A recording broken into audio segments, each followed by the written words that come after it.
I'm lucky enough to get a wee sneaky preview of your column for tomorrow. It's a sensational read, I have to tell you, not for the first time. Can we start with the first point I think you're raising it, Ryan, which is you kind of think that you saw a shift in Martin O'Neill's demeanour, or you've noticed a shift over the last few days? Yeah, I just felt on his interview after the game, I know he was downbeat, obviously. I thought he would have expected more for his players. Again, you have to give credit to Auckland like Talbot, the fact that they sat in, they never obviously created much, but at the same time, if we're being 100% honest with each other, it was Auckland like Talbot against Celtic. It should have been shooting in, and I think in the nicest possible way, his interview was basically telling you that he was absolutely fuming. He wasn't happy with the performance. I don't think he was happy with the players. I know there was a lot of changes, but he wasn't happy with the players that stepped in. And I think he just looked disheartened. Now, a lot of that, a sort of Morse code message to the board and kind of stopping short of how Brendan Rodgers said it, but much the same meaning. Well, I think so. I think in a way, when obviously he was asked on the fact that was our signings coming in, he said he was hopeful. And he kind of just left it at that. I'm hopeful something will be happening. Now, I think if they're all singing off the same hymn sheet, he would come out and say, yes, we're going to have a signing coming in. This is what we're doing. We're confident. And he just kind of said, yeah, I'm hopeful. And I just felt he looked down. He looked disheartened. I know that, as I said, the performance wasn't great. They had managed to get through, and ultimately is the main thing. But for the first time, I think the feel-good factor in that bounce in that 8-game period, it was kind of like a mini show. Yeah. Of I'm in here for 8 games. It was a lap of honour for him, wasn't it? Yeah, there's such a great buzz because he knew that it was coming to an end.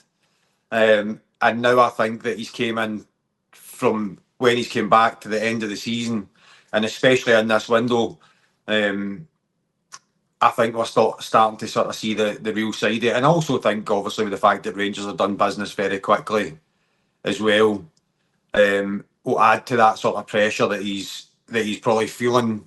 But it was the first time I think that I've seen him as downbeat as what he's been, especially getting into such a big week. I think with the Auckland game, it's a hiding to nothing. He has to win that. If they won 10-0, people would expect him to win 10-0. They then obviously go to Bologna tomorrow, which is a massive game, and then obviously they've got the big game against Hearts on Sunday. So it's a massive week, a monumental week in their season. And as I said, they got through the Auckland game, brilliant.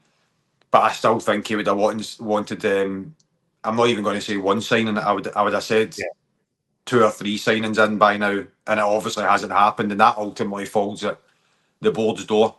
Yeah, I mean that is ultimately one of the points in the column that, you know, Hearts have had a 2 hammer blows with the injuries to Cammy Devlin and then Lawrence Shankland.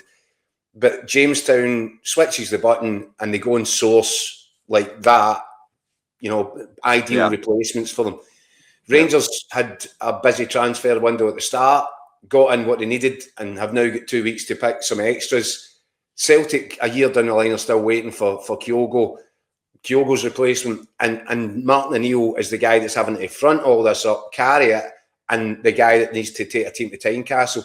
And I'm getting the feeling from what the column was saying, Ryan, is that you're feeling from Hearts having suffered a difficult moment against Falkirk the weekend. Just watch the telly on the Sunday, watch Martin O'Neill's reaction, watch how flat Celtic are. You think that'll get Hearts back up again for this weekend? Yeah, 100%. Listen, if you're a Hearts player coming in to fill Cammy Devlin's boots or Benny Beningame, because he's obviously spended all Lawrence's boots, you'll have fire in your belly because you want to try and prove everybody wrong, because everybody assumes that the wheels are going to completely fall off now. Now they've made signings. They've obviously pushed signings through now to get boys and bodies in the building. As you said, Rangers have done business quietly but effectively, and then just Celtic. And I can feel the frustration for the fans, and I totally understand it, and I totally get it, and I totally think they're right. Is they're just in the dark as much as what I think Martin O'Neill is possibly with everything, and the board just seem to be just doing the exact same things. No information, no apology in the fact that they are in the situation they're in. So they just seem to be stumbling along. And do you know the only saving grace they've got is they've got Martin O'Neill there. Yeah. See if it was if Wilfred Nancy was still there, or it was another manager, they would be in a world of trouble.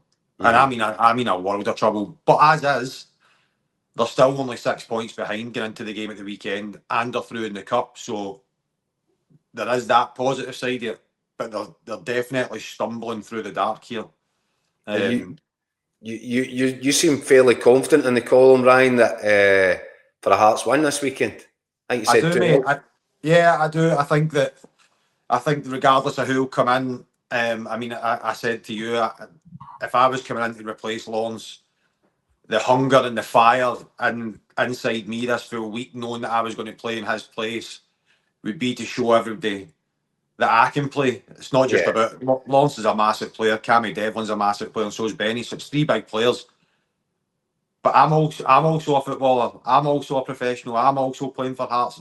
If I was coming in, I'd be looking at it saying, well, I'm going to show the world, because all eyes will be on Tynecastle at the weekend.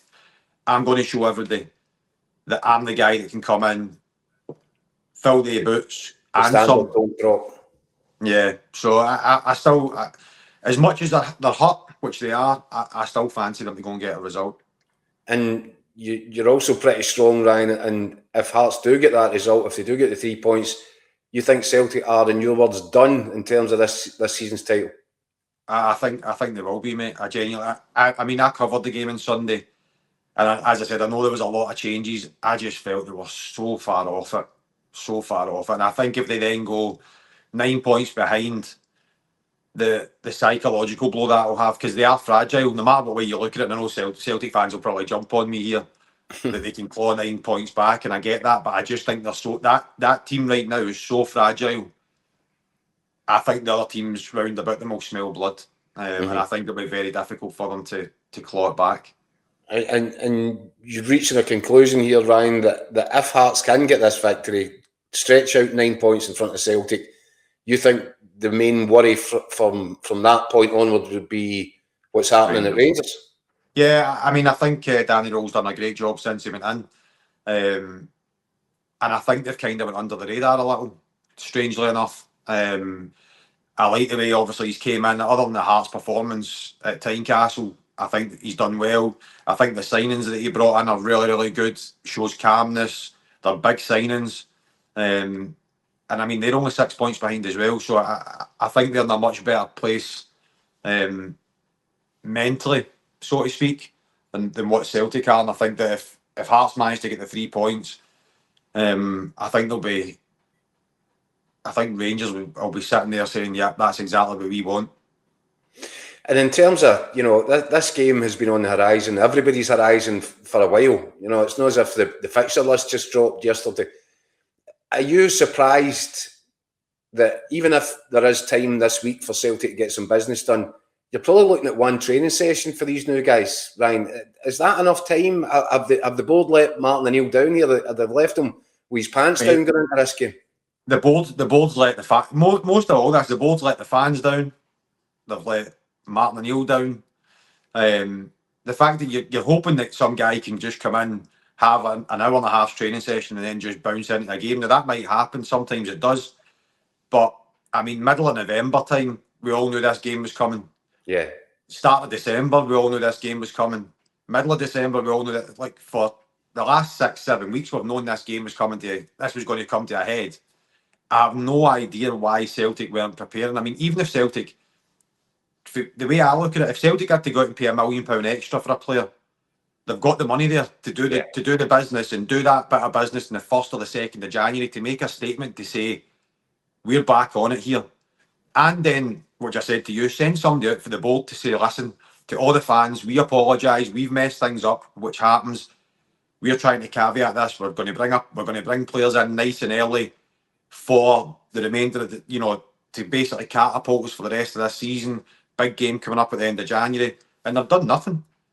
Absolutely nothing. They've sat silent. Fans are wondering. I think the way I look at it is they treat the fans as if they're stupid, which they're clearly not. the full blame for me just lies at the door of the Celtic board.